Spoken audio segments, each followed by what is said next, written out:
You've seen a lot of social media posts, you've seen a lot of different YouTube videos, and you might still be wondering, what is narcissistic personality disorder? Is it the person just snapping selfies of themselves? Is the person just entitled? Is the person that's just cheating all the time? What is this abusive asshole that everybody's talking about, but we don't have a clear definition? Well, today we're going to talk about a clear definition of narcissistic personality disorder. We're going to go through the DSM-5, which is the diagnostic criteria for narcissistic personality disorder, give you an idea, an overview of what that looks like so we can break it down to be able to help you know without a shadow of a doubt, is this person a narcissist or not? Now, side note, we're not coming in, we're saying we can diagnose. We're not coming in saying this is mental health professionalism, saying this is what's going on so you know for sure. We're just saying, let's look at the criteria.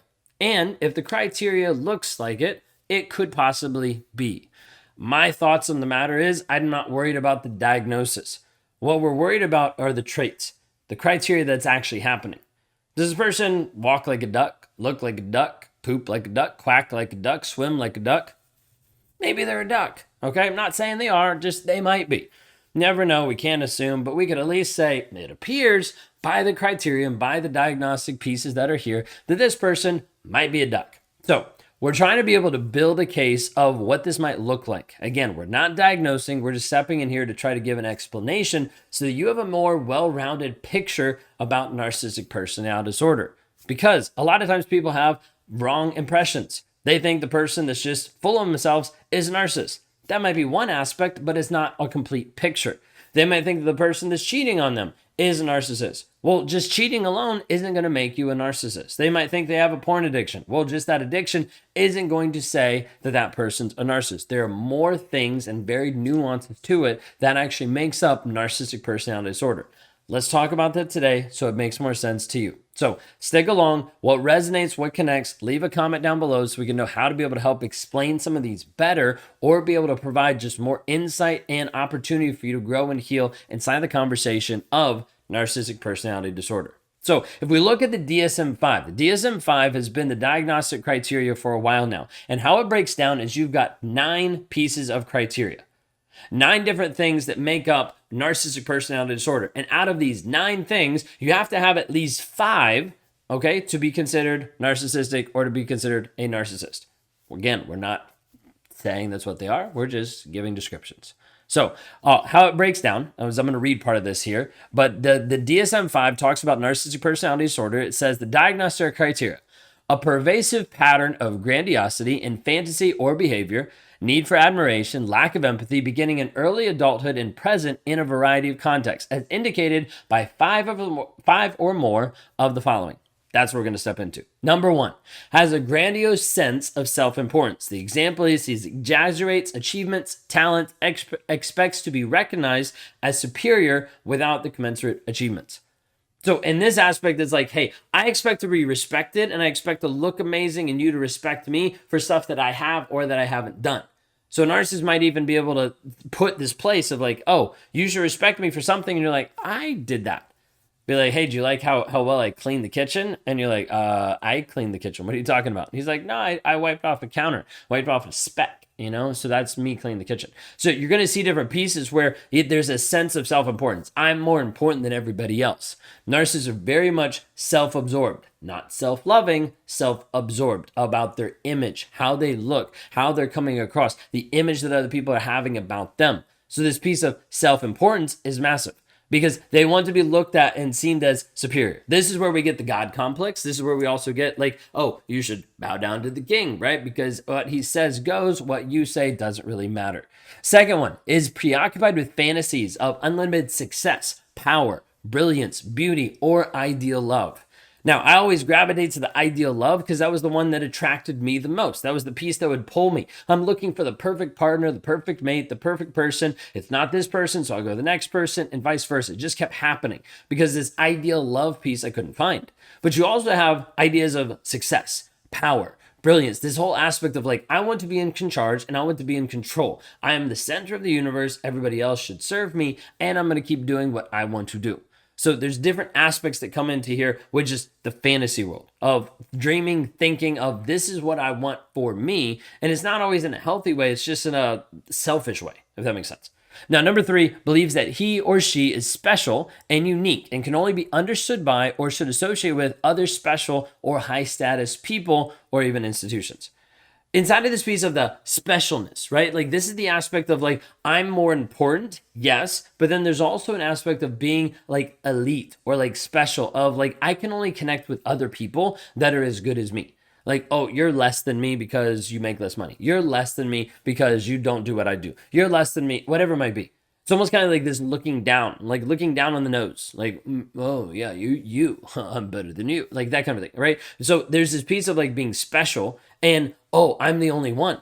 There's no one else like me, like no one else gets me like I do, no one else gets me like you do. Like there's this piece of like, can only be understood with other special people or people that they just make feel special so that they can still connect with them. Okay. Number 4 requires excessive admiration. So not just a piece where it's a little bit of admiration, it's a lot. It's a big piece of the narcissist world and life of wanting to get you to compliment, to puff them up, and to build them up when they're feeling down. But when that happens to you, good riddance, you're on your own. Why don't you go talk to someone? Like it doesn't actually help you heal because they're not interested in helping with that. They're only interested of like, what can I get from you? How can I get the attention? How can I get the admiration of everything that's going on? I want that all for me. Which leads into number 5, which is pretty simple, which is a sense of entitlement. Unreasonable expectations of unreasonably, especially favorable treatment or automatic compliance with his or her expectations. So the aspect of like, I'm entitled to you and I'm entitled to what you have. I'm entitled to what you do. And I expect different things from you. There's different things that I expect out of this relationship. Now, oftentimes the entitlement piece is going to come down to money and come down to power inside the relationship. An entitlement of what he can or can't do with you mentally, emotionally, physically, sexually, and also what he can or can't do inside the aspect of your finances. We see this a lot of times where the narcissist will drain the woman dry. She's maybe the sole income provider. She's the one that's the breadwinner. And he drains her dry because he's more focused on him because he feels entitled to her money. That's the hard part. Is a lot of times you'll have a narcissist that will be feeling entitled to you, which ultimately brings him to a place of thinking that he owns you. All right, so number 6 is personally exploitative. Takes advantage of others to achieve his or her own ends. This one's pretty self-explanatory, but what we do need to understand, this piece of exploitation is massive inside of narcissists. Now, it could be exploiting you for money, could be exploiting you for sex, could be exploiting you for image. There's a lot of different ways to be able to do it. But ultimately, he's trying to be able to raise up his standard of what he looks like, what he feels like, what he seems like, all because he's using you for a certain end. Now, sometimes this piece is just taking advantage of the other person in an emotional way, a mental way, a physical way, whatever it might be, taking advantage of you to put himself in a better light, to put himself in a better position, to make himself feel better about himself. Now, number 7, lacks empathy, is unwilling to recognize or identify with the feelings and needs of others. Now, this is interesting because it's not just a piece that they are void of empathy. There is also a conscious choice. I'm unwilling to recognize and acknowledge your needs. Why? Because your needs are inconvenient to me. Because your needs and the things that are happening on your side, your feelings, I don't want to deal with them because they're going to be revealing. They're going to be exposing me to the things that I have inside, the things that I'm struggling with, the things that I don't want to deal with. So as a result, I'm unwilling to actually look at your needs and your feelings and your emotions. They do not matter. I will compartmentalize, dissociate them, put them away because I don't want to have the empathy. Empathy is hard because a narcissist doesn't want to feel and experience different levels of empathy because it will tell him that it's actually his fault. And it'll tell him the shame and the guilt of like, wait a second, you should have empathy because she's over there crying.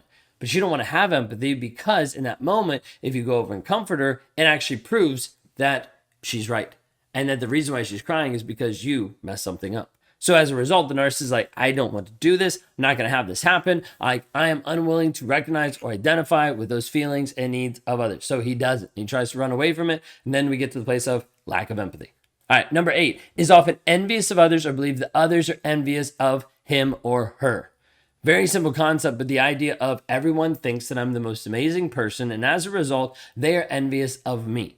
Or this person has everything that I want. I'm envious of them. Either way, it can go both ways. So inside the conversation of the envious piece, it's all about still image. It's all still about the focus. The focal point needs to be about me. Why aren't you paying attention to me? Why aren't you looking at me? Why don't you like what I like? Why don't you like what I have? All of these things. Oh yeah, I'm not amazing. I'm good. Entitlement. We go back to it. It all intertwines together. Number 9, shows arrogant, haughty behaviors or attitudes. Now this is pretty simple, but like the prideful piece, the arrogant piece that automatically is trying to look at you in a condescending way. You've already had this inside of his tone and approach, putting you down and then making you feel belittled and stupid for even bringing something up. That's the whole idea. He's trying to be able to put you down so that he gets what he wants and so that you feel worse about yourself. How many of these do you actually see and resonate with inside your relationship? We talked through 1 through 9. How many of them actually stand out? Leave a comment down below to let us know how many stand out and what other questions you have about narcissism and narcissistic personality disorder, because we want to be able to help free you mentally and emotionally. Maybe you're stuck in a trauma bond. Maybe you're addicted to him. Maybe you keep cycling back to him over and over and over, wondering, how do I actually get free? If you want help with this, I'd love to be able to talk to you. Go to rawmotivations.com, put together a video for you to be able to see how we actually help liberate your mindset, your thought process. And if it resonates with you, we'd love to help you move forward inside the healing process. You have a blessed, wonderful day. We'll see y'all next time.